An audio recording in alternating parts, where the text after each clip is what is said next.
ठिकाणी असणारे अमरावती वसतिगृहातले जे विद्यार्थी होते त्यांनी आंदोलन केलं 3/12/24 रोजी आणि आयुक्त कार्यालयात विभागीय आयुक्ताच्या माध्यमातून त्या ठिकाणी मीटिंग घेण्यात आली आणि मीटिंग घेतल्यानंतर त्या ठिकाणी विद्यार्थ्यांची मागणी असताना वसतिगृह देण्याचे त्या ठिकाणी सूचना देण्यात आल्या आणि सूचना दिल्यानंतर काय झालं की 16/12/2024 रोजी मीटिंग झाली आणि त्या मीटिंगमध्ये प्रकल्प अधिकारी अमरावतीचे सुद्धा हजर होते आणि त्यामध्ये त्यांनी सांगितलं की जागा त्या ठिकाणी बघण्यात यावी, आपण अभ्यासिका चालू करण्या. परंतु या ठिकाणी सगळ्यात मोठी गोष्ट अशी आहे की महाराष्ट्र शासनाच्या वतीने या ठिकाणी आदिवासी भागाची जागा होती आणि त्या ठिकाणी जागेवर बांधकामाला शासनाने मंजुरात दिली आणि जवळपास 1,19,00,000ची ती बिल्डिंग त्या ठिकाणी मंजुरात झाली आणि त्या ठिकाणी डिसेंबर 24मध्ये म्हणजे खरी गंमत इथेच आहे की डिसेंबर 24मध्ये ही बिल्डिंग पूर्ण झालेली होती आणि या ठिकाणी 3/12/24 म्हणजे डिसेंबरमध्ये पूर्ण झाली होती. मागणी ही 3/12 म्हणजे डिसेंबरमध्येच मागणी केली आणि मागणी केल्यानंतर सुद्धा या ठिकाणी अमरावतीच्या कार्यालयाने त्याच्याकडे दुर्लक्ष करून भाड्याची जागा मागितली आणि भाड्याची जागा घेण्यासंदर्भात त्या ठिकाणी सूचना दिल्या आणि भाड्याची जागा घेत असताना अमरावतीचा हार्ट ऑफ सिटी आहे, त्या ठिकाणी राजकमल चौक आहे, त्या ठिकाणी आता अभ्यासिका म्हटलं तर या ठिकाणी विद्यार्थ्यांची संख्या जिथे असेल, हॉस्टेल असेल त्याच ठिकाणी घेतली पाहिजे.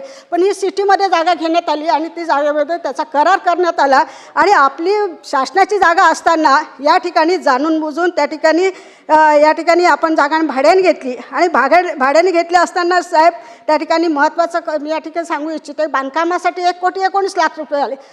या ठिकाणी करार करण्यात त्याला 3 वर्षाचा, बिल्डिंग तयार आहे पण करार करताना भाड्याचा करार केला 2028पर्यंत आणि भाडं 14 महिन्याचं भाडं किती दिलं, 1,14,00,000 रुपये, 1,12,00,000 रुपये भाडं दिलं. म्हणजे बिल्डिंग बांधायला 1,19,00,000 रुपये लागले आणि भाडं हे 14 महिन्याचं दिलं, त्यांनी जवळपास 1,12,00,000 रुपये दिले. आणि मला असं वाटतं की या ठिकाणी हे जे काही कार्य झालं आणि ती जी राजकमल चौकातली जागा घेतली त्याचं भाडं काय होतं साहेब. 3 मिनिटं डेव्हलप केलात तुम्ही प्रश्न, आता प्रश्न घ्या. नाही प्रश्नच विचारते. त्या ठिकाणी आपण याच्यामध्ये निकष आहे की 20,000पर्यंत भाडं द्यायचं असेल तर त्या ठिकाणी आपल्याला आपण त्या स्तरावर विभागीय कार्यालय असेल किंवा त्या स्तरावर, परंतु त्या ठिकाणी एक मिनिट हे साधं उदाहरण आहे. 11 वाजल्यापासून 11 वाजून 3 मिनिटापर्यंत आपण प्रश्न डेव्हलप करतो. तुमच्याकडे 1 मिनिट तुमच्याकडे छापील उत्तर आलेलं आहे शासनाचं, त्या उत्तरात समाधान झालं नसेल तर तुम्ही प्रश्न विचारू शकता, पण तोच प्रश्न तुम्ही विचारणार आणि तेच उत्तर परत घेणार. सभागृहाचा वेळ आपण असा वाया घालू शकत नाही. तुम्ही ताबडतोब छापील उत्तराव्यतिरिक्त तुम्हाला जर प्रश्न विचारायचा असेल तर मी परवानगी देणार. चला.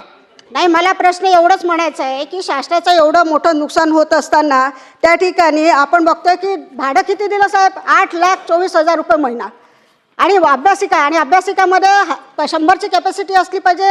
त्या ठिकाणी होते त्या ठिकाणी विद्यार्थी कमी 5 ते 10% असायला पाहिजे, फक्त 2 विद्यार्थी होती.